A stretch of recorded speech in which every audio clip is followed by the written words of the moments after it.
History usually belongs to the powerful, the larger army, the louder victory, the side with more men, more weapons, more certainty. But every once in a while, history pauses and tells a different kind of story.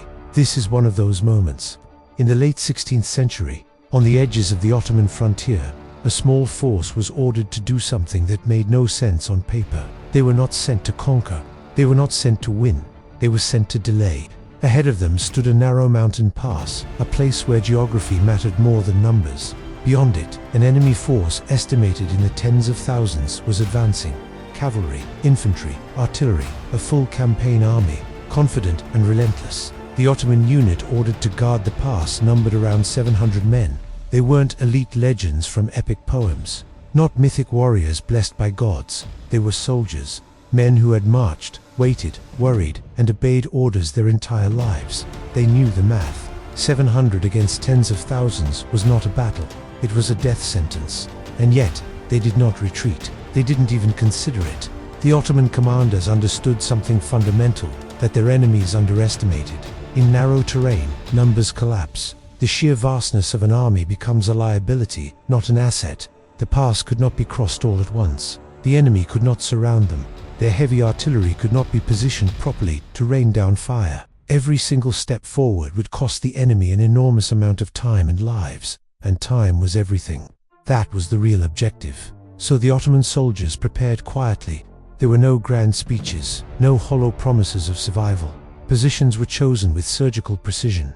Ammunition was counted and carefully distributed. Blades were sharpened to a razor's edge. Final messages were sent back to high command, not asking for rescue, not pleading for reinforcements, but simply reporting their readiness for the inevitable. When the first enemy units appeared at the mouth of the pass, they didn't expect serious resistance. They expected fear. They expected a token defense that would shatter at the first sign of their overwhelming force. Instead, they were met with unshakable discipline. The first clash was brief and shocking for the attackers.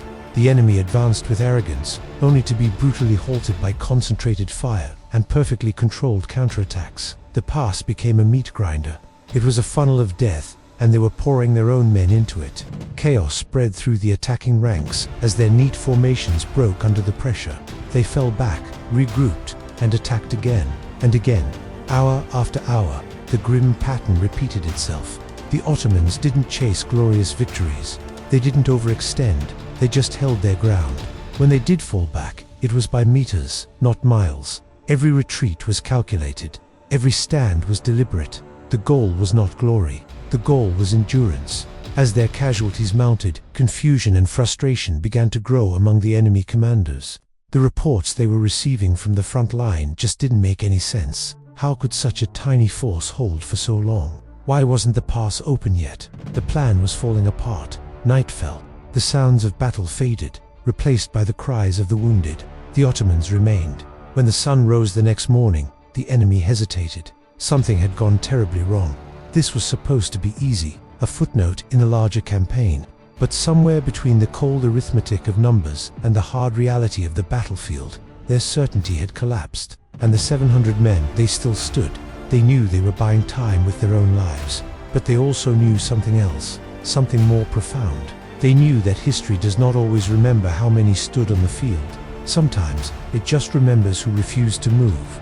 Imagine this: 70,000 men, a sea of steel and confidence, their armor glinting under the rising sun. The drums beat a rhythm of inevitable victory. Across the field, on a narrow stretch of land, stand only 700 Ottoman soldiers. They have no reinforcements coming. There is no path for retreat, and they hold no illusions about the odds stacked against them. These aren't just professional soldiers. They are men who have already made peace with their fate. But their commander, he understands a fundamental truth of warfare that the enemy has forgotten. Wars are not won by numbers alone. As dawn breaks, the expected Ottoman charge never comes. They simply wait. Their first weapon is the very ground they stand on: narrow paths, steep slopes, and dense forests that swallow sound. The massive enemy army is a giant stuck in a doorway. They can't bring their full strength to bear. Tens of thousands are reduced to being spectators, standing idle, watching in confusion, unable to even reach the fight. Then, the Ottomans unleash their second weapon: timing. They don't engage in a pitched battle. Instead, They attack in sudden, violent bursts. They never try to hold ground. They are ghosts, never staying visible for long. They strike at the supply lines, the lifeblood of the army. They ambush command units, cutting off the head of the snake. And just as quickly, they disappear back into the terrain before the enemy can even begin to respond.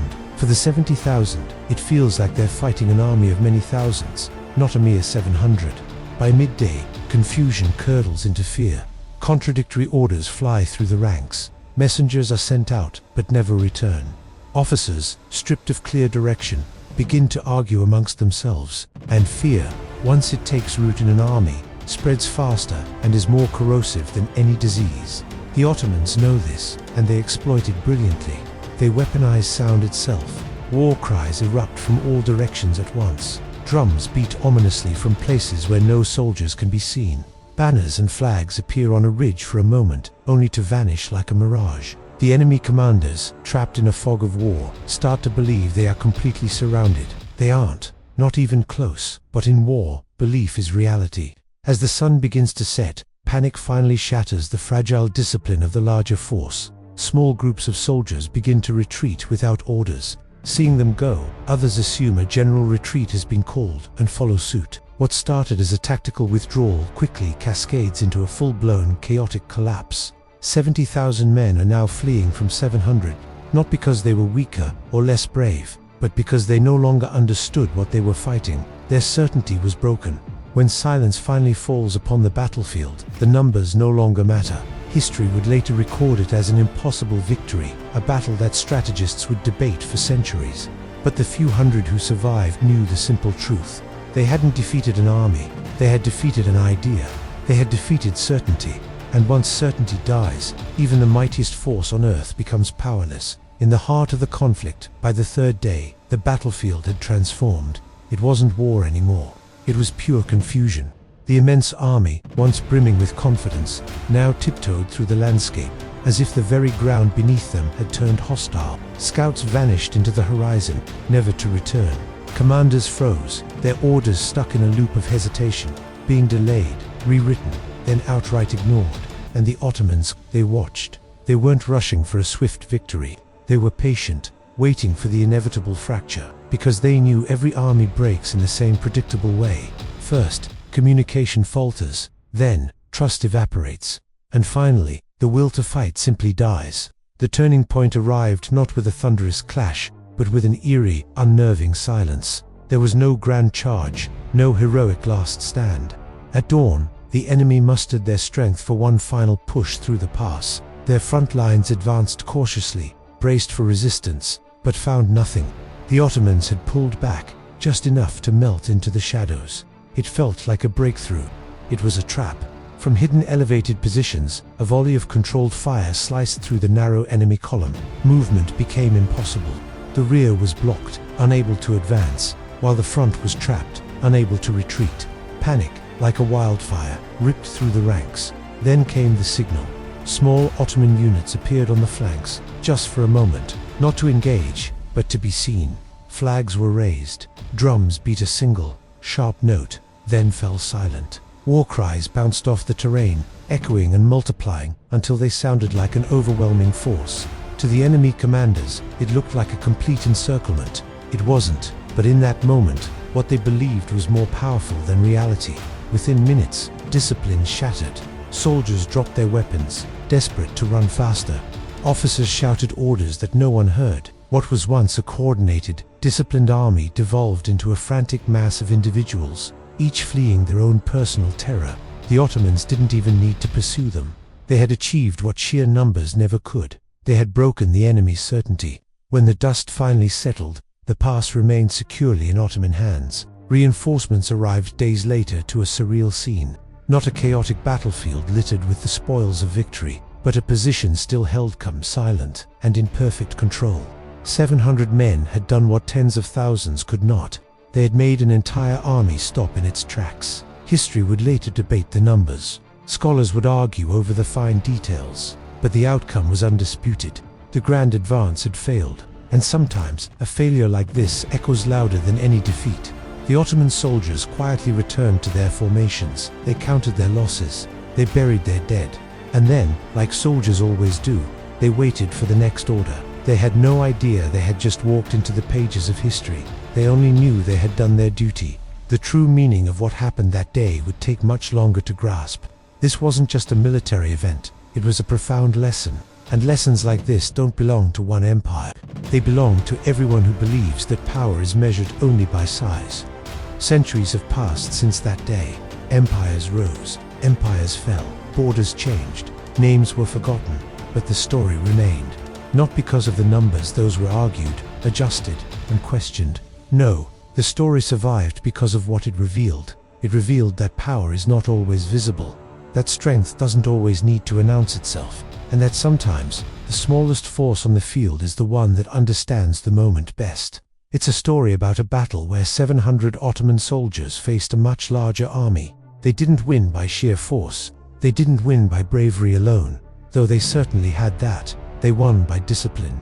They understood the terrain when their opponents saw only land. They understood the psychology of fear when their enemies trusted only in their overwhelming numbers.